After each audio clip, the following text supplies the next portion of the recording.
comité exécutif en charge du patrimoine et de la culture, Marie-Hélène Léotin, est invitée à présenter 5 actions phares au titre de l'année 2019 dans son domaine de compétences.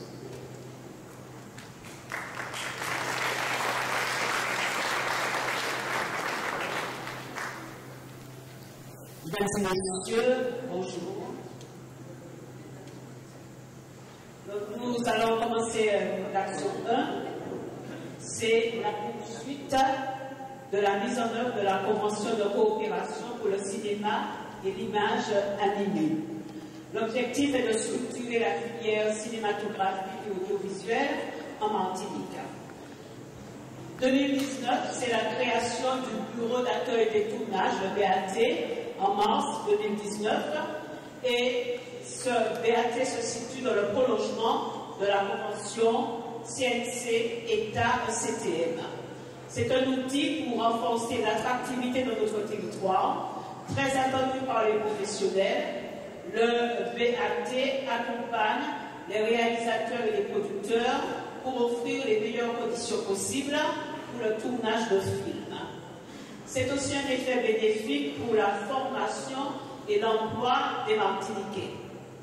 Le BAT a assuré l'accueil et l'accompagnement de 2 séries télévisées, 5 documentaires, un long métrage, un court métrage et divers reportages télévisés. Un exemple, c'est la série Tropique criminel, diffusée sur France 2. Le budget prévisionnel est de 8 600 000 €. La participation de la CTM, 600 000 €. Les retombées économiques directes, 2 550 000 € pour la Martinique. Grâce à la convention CNC-État-CTM, nous avons pu soutenir une vingtaine de projets portés par des Martiniquais. L'action 2, c'est l'EMEA, l'école martiniquaise d'enseignement des arts. L'objectif est d'avoir un outil d'enseignement pour un développement culturel ancré dans notre territoire et dans notre région caribéenne. En avril 2019, en présence du ministre de la Culture, le président du conseil exécutif, le préfet, le directeur de la direction, la DAC, la direction des affaires culturelles, ils ont signé la convention avec les 3 écoles de musique, la Pousse emblématique de Chelcher, Musique plurielle de Robert et les MAC de Rivière-Pilote pour une première préfiguration de l'EMEA. Les 3 écoles ont fédéré et elles travaillent avec un référentiel commun. Elles ont reçu une partie des subventions selon le calendrier prévu. En 2019, la mise en œuvre de l'EMEA s'est poursuivie avec la mise en réseau des antennes territoriales dans le domaine de la danse. Des visites de sites ont été planifiées et 8 écoles de danse ont été pressenties au nord, au centre et au sud. L'action 3, c'est l'action culturelle et commémorative. L'objectif est de soutenir la création artistique, d'apporter une aide à nos jeunes qui partent faire des études artistiques en France et à l'étranger. Et il s'agit aussi d'animer le territoire. Une centaine d'étudiants ont bénéficié d'une bourse à la formation culturelle et artistique pour un montant de 260 000 €. Ce dispositif permet une formation qualifiante et diplômante d'artistes professionnels. Une centaine de projets culturels ont été soutenus pour un montant de 860 000 €.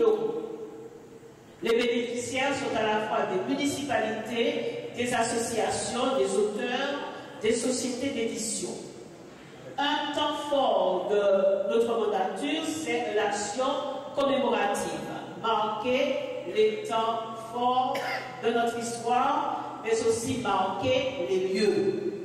Le 23 novembre 2019, le président du conseil exécutif a procédé à l'inauguration d'une installation monumentale en hommage aux insurgés de 1870, fusillé au polygone d'Églieux en novembre 1871. Il s'agit de se souvenir pour construire demain dans des relations apaisées. Demain, je profite pour le dire, nous sommes le 20 décembre aujourd'hui, c'est exactement 60 ans, jour pour jour, le début des événements de décembre 59 à Fort-de-France. Demain, samedi 21 décembre, nous vous invitons à la commémoration des 60 ans de l'émeute de décembre 59 à Fort-de-France. Le rassemblement, c'est à 17h30, place de l'enregistrement, demain samedi 21 décembre. C'est ce jour-là qu'il y a eu le premier jeune Martiniquais tué, Christian Marachi. L'action 4. L'action 4 s'intitule Les journées de la langue créole et du livre en Martinique. Parole parlée, parole matchée à terre et Martinique. Nous avons voulu créer un espace pour les acteurs de la langue créole et de la filière livre qui connaît, le savons, bien des difficultés. Pendant 3 jours, ici même, les professionnels, les jeunes, le grand public ont pu participer à des conférences, des ateliers, des tables rondes, des animations. C'était la première manifestation de la direction de la langue créole. Ces 3 journées ont reçu un écho globalement positif.